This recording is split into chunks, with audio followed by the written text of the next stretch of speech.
llevar lo que es reparación. ¿Ya? ¿Se escucha bien, jóvenes? Sí, doctora. Gracias.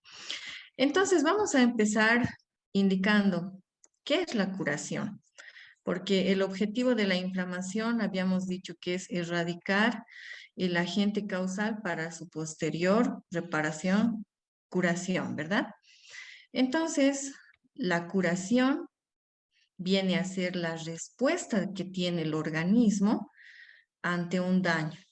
Esto, como ya les anticipaba, con el objeto de reparar la estructura y también restablecer su función normal. Esta curación vamos a indicar de que implican dos procesos distintos. Vamos a mencionar a la regeneración, por una parte, y a la reparación. Vamos a iniciar viendo lo que es regeneración, ¿ya? La regeneración se produce cuando la curación se va a producir por la proliferación de células parenquimales, por lo cual se va a lograr que finalmente el tejido original se restaure de una manera completa. Esto, cabe recalcar que esta regeneración solamente la vamos a poder observar en el hueso y en el hígado. En cambio, ahora vamos a ver lo que es la reparación. La reparación es un proceso en el cual se produce por la proliferación, pero en este caso de elementos del tejido de sostén o lo que conocemos como tejido conectivo, ¿verdad? Por lo que va a haber un infiltrado de fibrocitos que van a producir fibrosis y posterior cicatrización. También vamos a decir que en algunos casos ambos procesos van a llevarse de manera simultánea. O sea, no quiere decir que estos dos sean mutuamente excluyentes o que solamente las células se reparen o se regeneren. Pueden también coexistir ambos.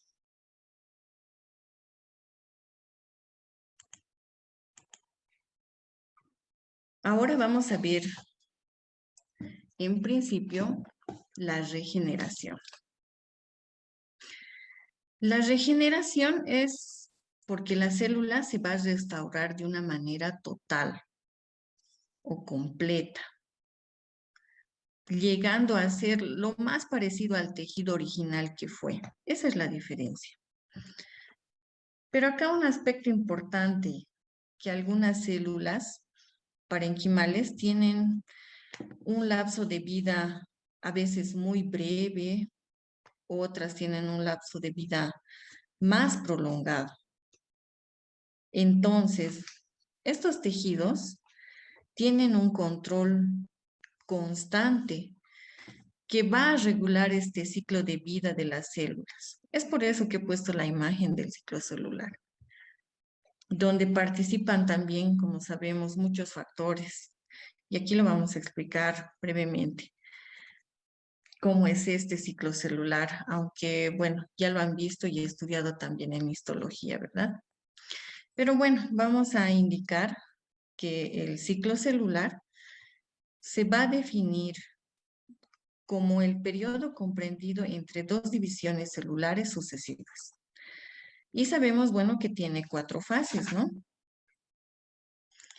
La fase M, donde va a existir una mitosis, ¿verdad? Donde va a existir la mitosis. La fase G1, que vamos a decir que esta es la fase más prolongada de este ciclo celular. Luego viene por consiguiente la fase S o de síntesis, en la que se produce una mayor cantidad de ADN nuclear. Luego vamos a pasar a la fase G2, y para llegar nuevamente a la fase G0. Y depende aquí de que la célula se produzca, o sea, puede haber una célula que puede ser de tipo lábil, una célula un poco más estable o una célula permanente. Esta última, si va a tener una lesión, se va a morir. Entonces, a raíz de esto vamos a analizar otras definiciones. Por ejemplo, que no todas las células del cuerpo se dividen al mismo ritmo. Algunas células maduras se dividen, mientras que otras completan su ciclo de vida y pueden vivir de horas a días. La principal diferencia radica que entre las células que tienen una división más lenta y una división más rápida, esta fase G1 es la que va a determinar esto, ¿ya? Porque esta fase es un poco más grande y como sabemos en esta se va a dar el crecimiento. Pero para comprender un poquito mejor con lo que acabamos de explicar, vamos a poder definir lo siguiente, que según su capacidad de división, las células se van a dividir en tres. Las células lábiles, las células estables y las células permanentes. Las células lábiles son aquellas que se multiplican toda la vida en condiciones fisiológicas normales, ojo, ¿no? Por ejemplo, tenemos a las células epiteliales del tracto digestivo, de las vías respiratorias, de las vías urinarias, de la vagina, del cuello uterino, del endometrio. También podemos mencionar, a las células hematopoyéticas, etc. También vamos a poder ver que se van a desarrollar células estables. Estas células, por ejemplo, van perdiendo, disminuyendo su capacidad de proliferación luego de cierta etapa de la vida, principalmente una vez que ya se alcanza la adolescencia más o menos. Porque tienen la capacidad de dividirse y multiplicarse, pero esto sí, en respuesta a un estímulo durante la vida adulta, ¿no? Por ejemplo, en estas tenemos como ejemplo a las células del hígado, de los riñones, de las glándulas suprarrenales, de la tiroides, etc. Y por último, vamos a ver a las células permanentes, que estas células van a perder totalmente la capacidad de proliferación luego del nacimiento. Y aquí vamos a mencionar principalmente a dos ejemplos característicos, que son las neuronas, que son las células principales del sistema nervioso central, y a las células del músculo cardíaco. Entonces, resumiendo, vamos a decir que las células lábiles se multiplican toda la vida. Las células estables pueden multiplicarse en la vida adulta, pero frente a un estímulo. Y las células permanentes, que como sabemos y les acabo de mencionar, pierden la capacidad definitiva de la proliferación luego del nacimiento, ¿ya?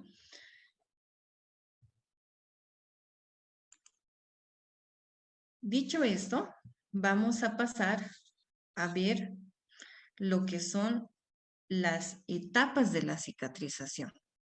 En esta vamos a mencionar 3 etapas, para no olvidarse. La primera, que es la inflamación. La segunda etapa, que es la proliferación. La tercera etapa, que es la remodelación o que también se la denomina demaduración. Vamos a empezar estudiando a la primera etapa, que es la etapa de inflamación.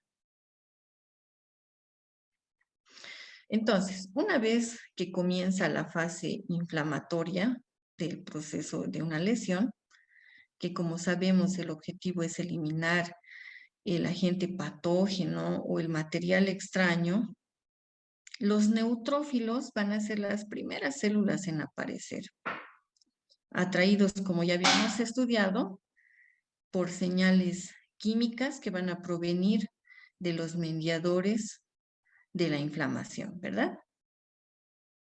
Entonces, sus funciones principales de estas, ¿qué son? Destruir las bacterias y los escombros tisulares. ¿Mediante qué? Mediante la fagocitosis.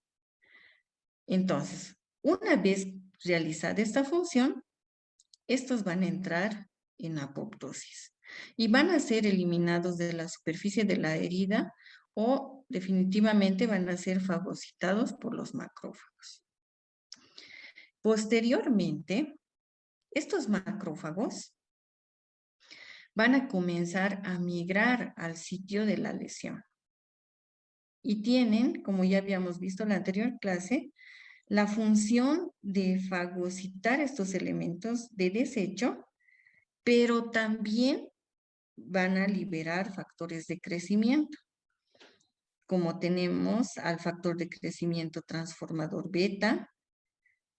También podemos ver al factor de crecimiento de fibroblastos. ¿Esto es para qué?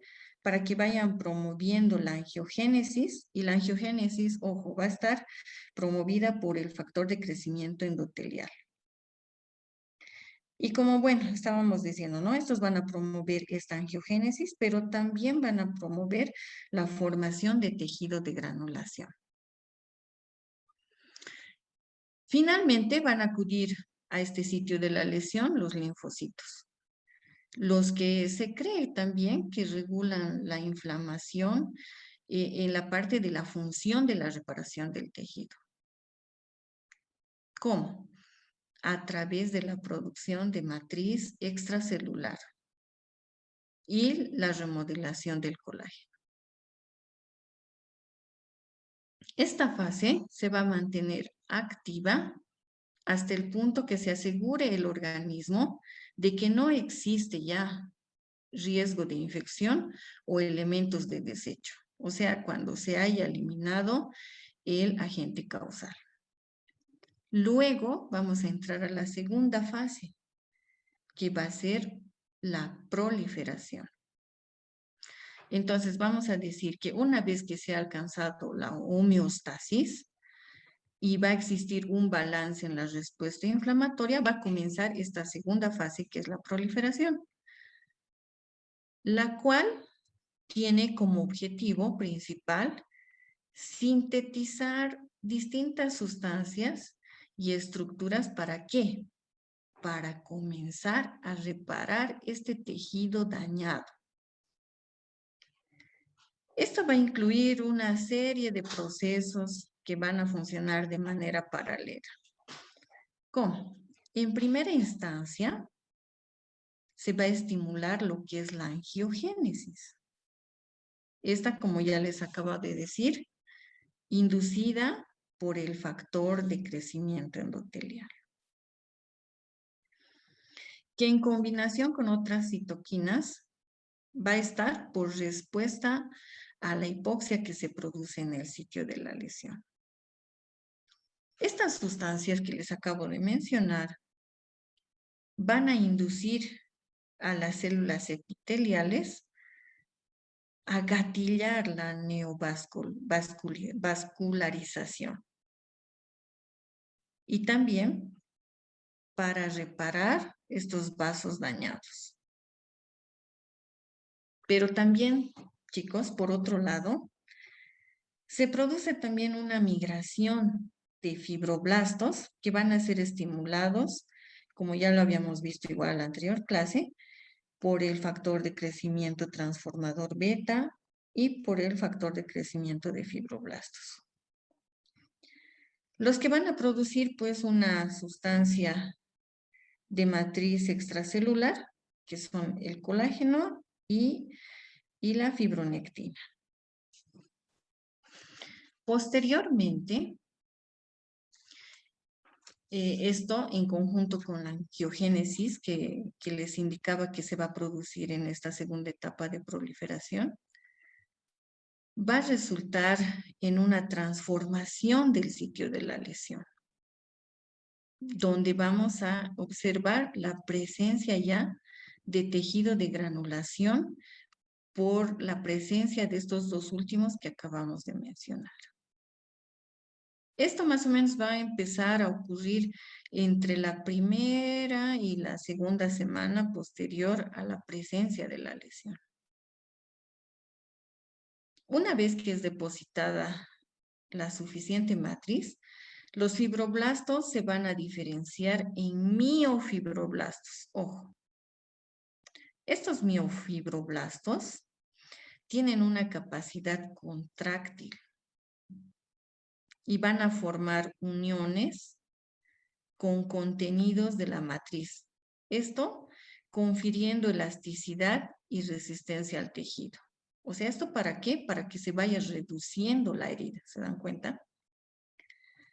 Pero simultáneamente, y especialmente en heridas cutáneas, comienza también la proliferación epitelial. Esto con el fin de cerrar la herida, como les acabo de mencionar. Pero la duración de este proceso va a depender del tamaño de la lesión. Más pequeño, tiempo más corto. Más grande, tiempo más grande. Pero finalmente, con el paso del tiempo y producto de la acción de estos miofibroblastos que acabamos de decir, se comienza a producir la contracción de la herida. De esa forma es que se va reduciendo el tamaño de la lesión. ¿Esto con qué fin? Con el fin de cerrar y hacer más eficiente este proceso de reparación que estamos estudiando. Esta segunda etapa, en su totalidad, más o menos tiene una duración aproximada de entre 2 a 3 semanas, pero esto en condiciones favorables, ¿no? Que no haya infección, que no haya más edema, que no se produzca necrosis, etc. Como les digo, puede ser de 2 a 3 semanas, pero en condiciones favorables. Posteriormente, y la tercera etapa que vamos a ver, y la última es el remodelamiento o maduración. Esta etapa más o menos se va a iniciar entre la primera y la segunda semana posterior a la lesión, pero puede ser muy larga, desde más de 2 semanas hasta años, ¿ya? Esta tercera etapa tiene como objetivo madurar el tejido hasta su reparación óptima. ¿Esto qué quiere decir? Con células bien diferenciadas y con un depósito extracelular organizado, se llegará pues a la cicatrización completa de la lesión. Para esto debe existir un balance entre la apoptosis de células y la producción de nuevas células. ¿Para qué? Para que se forme una cicatrización completa. Cabe destacar que cualquier error en esta fase puede concluir en una cicatrización patológica que vamos a ver más adelante. Pero en condiciones óptimas, la cicatrización se va a llevar a cabo de manera eficiente. Bueno, aquí quisiera hacer una pausita para explicarles esto que es la angiogénesis. Y vamos a usar aquí nuestra imagen. Bueno, la angiogénesis, una vez que se produce la lesión, los capilares pues se van a dañar, ¿verdad? Y van a existir dos maneras de que se pueda dar esta angiogénesis, o sea, la creación de nuevos vasos sanguíneos, eso quiere decir, ¿no ve? Entonces, primero, se puede dar de un vaso preexistente, vamos a decir, como en este caso, por ejemplo, un vaso sanguíneo cerca de una lesión, va a aparecer, por tanto, unas yemitas capilares, ya que estas células endoteliales de este vaso que están cerca van a empezar a proliferarse. Y luego van a llegar a formar una red entrelazada que va a llegar a envolver a toda la lesión en su totalidad. O sea que de un vaso cercano a la lesión van a proliferar estas células endoteliales y van a dar lugar a este ramillete que podemos ver que va a envolver a la lesión y bueno, va a volver a formarse, como vemos, nuevos vasos sanguíneos.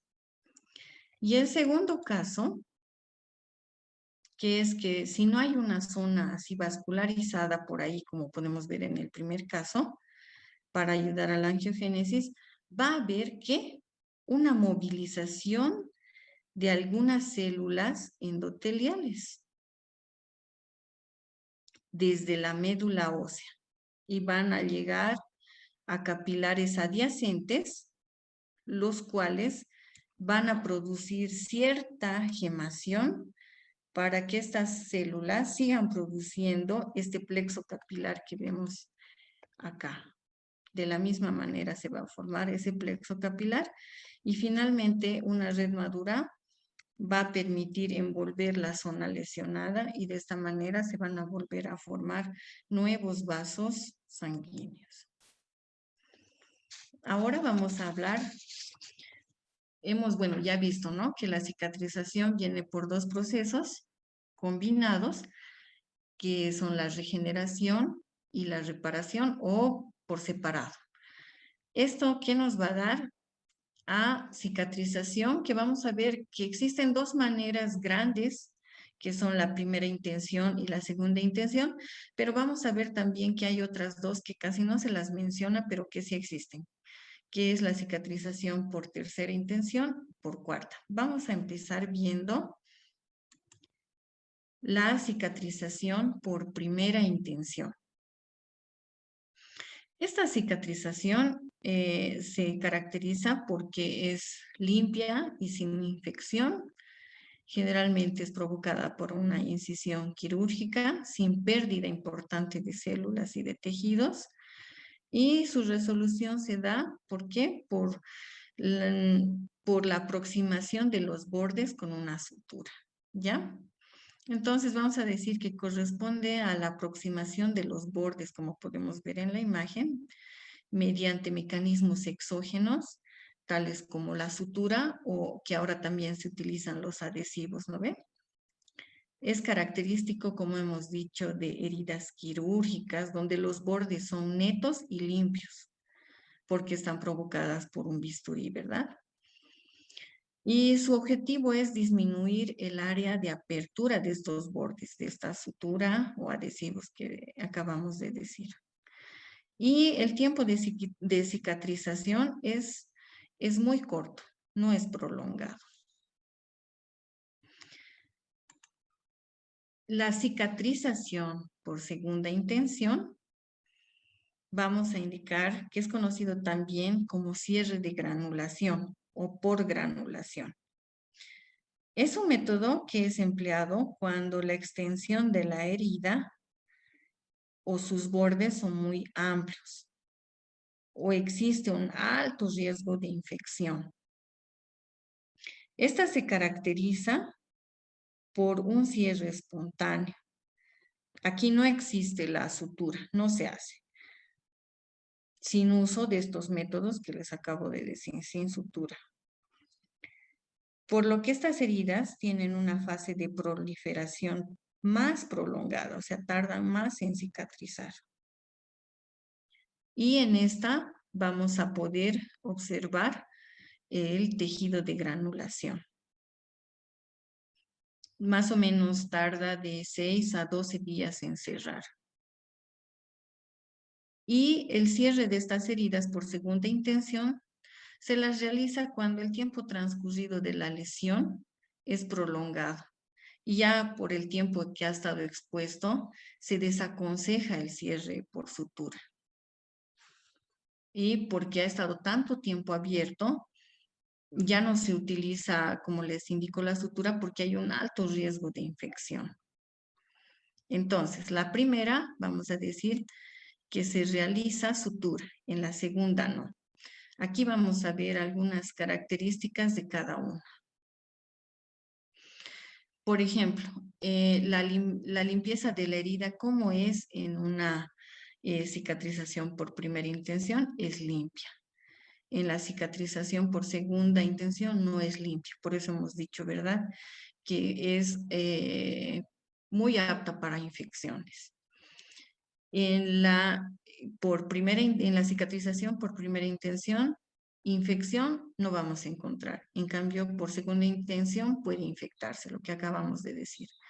¿Cómo van a ser los márgenes en la cicatrización por primera intención? Quirúrgicos, limpios, o sea, eso quiere decir que como ha sido provocada por un bisturí, es muy limpio.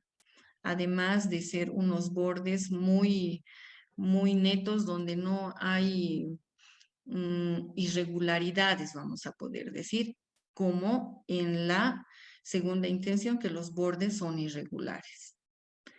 En la unión por primera intención, las suturas sí van a estar utilizadas. En la de segunda intención, no. ¿Cómo será la curación en la cicatrización de primera intención? Este tejido de granulación va a ser escaso y en el espacio de la incisión y en las líneas de sutura. En cambio, en la cicatrización por segunda intención, este tejido de granulación va a ser exuberante, va a ser abundante. ¿Cómo será el resultado de la cicatrización por primera intención? La cicatriz va a ser de forma lineal, neta. En cambio, en la cicatrización por segunda intención, la herida va a ser irregular. ¿Por qué? Porque sus bordes ya eran irregulares, ¿no ve? Y en algunos casos va a ser contraída. ¿Cuáles pueden ser las complicaciones que pueden llevarse a cabo en la cicatrización por primera intención? Vamos a decir que la complicación es infrecuente, casi no se da, pero se puede dar la formación de un quiste de inclusión epidérmico. Eso en condiciones no favorables, pero generalmente no hay complicaciones. En cambio, en la cicatrización por segunda intención, sí puede haber complicaciones, porque habíamos dicho que es muy favorable a las infecciones. Se puede dar supuración que puede requerir de un drenaje, ¿ya? Pero también, como les había dicho, existe la cicatrización por tercera intención.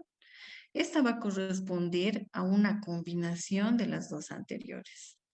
Y también es conocido como cierre primario tardío o diferido. Esta es utilizada cuando en primera instancia no se puede realizar un cierre primario, por lo que se permite la granulación del tejido, como en el segundo. Y posteriormente, cuando mejora la condición de la herida, se realiza un cierre primario, o sea, una sutura. Y al igual que el cierre por segunda intención, se emplea cuando existen heridas traumáticas extensas o que existe un alto riesgo de infección en los primeros días. En esta generalmente se da porque la pérdida de tejido es extensa. Y bueno, resumiendo, ¿en qué consiste? En dejar abierta la herida. ¿Para qué? Para que toda esta infección salga y ya a partir del cuarto día generalmente se observe un tejido de granulación limpio y así podamos cerrarlas. Puede ser mediante una intervención quirúrgica en lesiones muy amplias o por sutura, como ya habíamos dicho. Y la cicatrización por cuarta intención.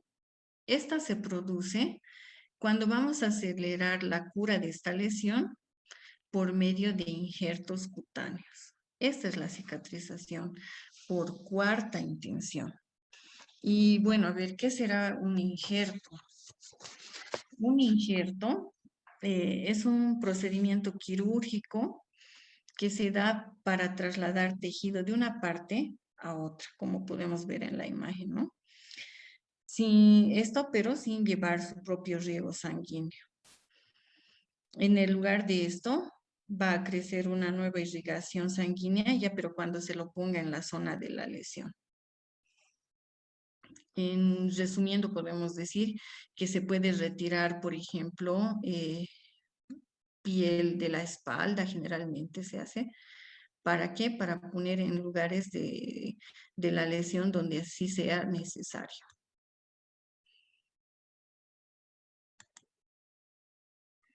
¿Qué factores influirán en la cicatrización? Vamos a mencionar factores locales y factores sistémicos. Dentro de los factores locales podemos mencionar a la infección, a la deficiente irrigación sanguínea, a la presencia de cuerpos extraños, al movimiento, a la exposición a radiación.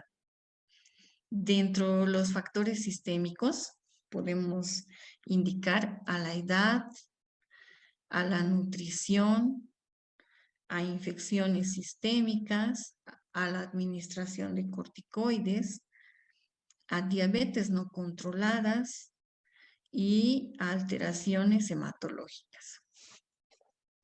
La infección, por ejemplo, es el daño directo sobre el huésped, ¿no? O sea, las bacterias atraen células inflamatorias y van a desencadenar una respuesta química que va a provocar finalmente un estado preinflamatorio.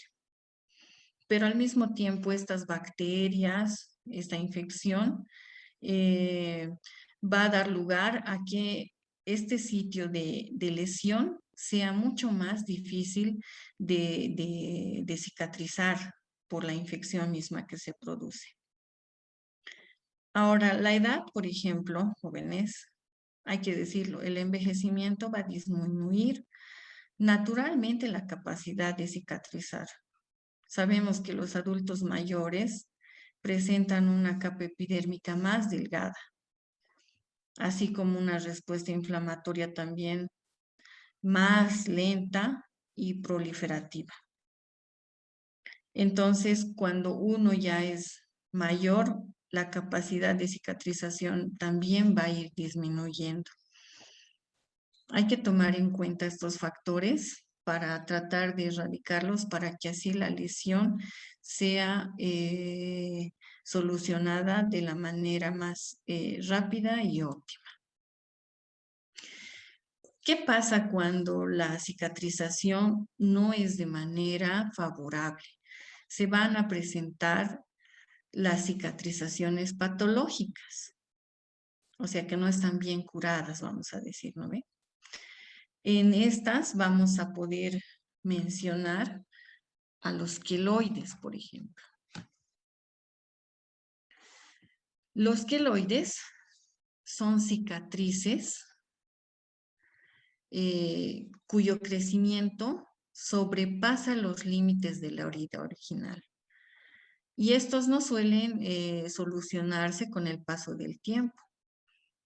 Esta primera parte, tomarlo en cuenta porque se va a diferenciar de la que vamos a ver luego. Vamos a decir también que afecta al 15 y 20% de los afroamericanos, asiáticos e hispanos, que aparentemente suelen tener una predisposición genética, o sea que tienden a hacer queloides. Estos queloides tienden a formarse con preferencia sobre las clavículas en las extremidades superiores y en la cara. Pero eso no quiere decir que no se presente en otra parte del cuerpo. Si una persona tiene predisposición a cicatrizar de esta manera, así se haga una herida en su pie, va a terminar en un queloide. Estos queloides poseen haces de colágeno gruesos y abundantes. Y como vemos en la imagen, ¿verdad? Como podemos observar en la imagen, son cicatrices, como hemos dicho, que van a sobrepasar los límites de la herida. Esa es la principal diferencia. Y por último, vamos a ver a las cicatrices hipertróficas. Estas cicatrices son muy parecidas, ¿no? No sé si es que les parece o es a mí. Son muy parecidas porque tienden a tener una proliferación desde tejido cicatrizal en ambos casos. Pero como les decía, en la primera van a sobrepasar estos márgenes de la herida. En cambio, en las cicatrices hipertróficas, estas son cicatrices con relieve también, pero que se limitan a los confines de la herida, como dice en nuestra diapositiva. Y estas también vamos a decir que van a desaparecer de manera espontánea, al contrario de las otras que no desaparecen. Y estas pueden estar en cualquier parte del cuerpo. Contienen haces colágenos estriados y alineados en el mismo plano. Y la inflamación prolongada y un recubrimiento insuficiente, como las quemaduras, van a dar lugar a esta cicatrización hipertrófica. Bueno, queridos jóvenes, con eso, con esta última parte, hemos terminado lo que viene a ser la tercera parte del tema de inflamación y reparación. Espero haya sido de su agrado. Les agradezco por su tiempo, por la presencia y bueno, nos estaremos viendo con los jóvenes que no son de mi grupo en el otro tema, en el próximo que yo vaya a dar. Y bueno, con los jóvenes de mi grupo nos vemos el día martes. Muchas gracias, jóvenes, por su atención. Gracias, doctor. Bueno, hasta luego. Tengan una hermosa tarde y que Dios los bendiga. Hasta luego, jóvenes. Gracias, Hasta luego, doctora. doctora. Hasta luego, jóvenes. Hasta luego, doctora. Que vaya muy bien. Igualmente. Hasta luego, doctora. Hasta luego, jóvenes. Hasta luego, doctora. Que les vaya muy bien. Hasta luego, jóvenes.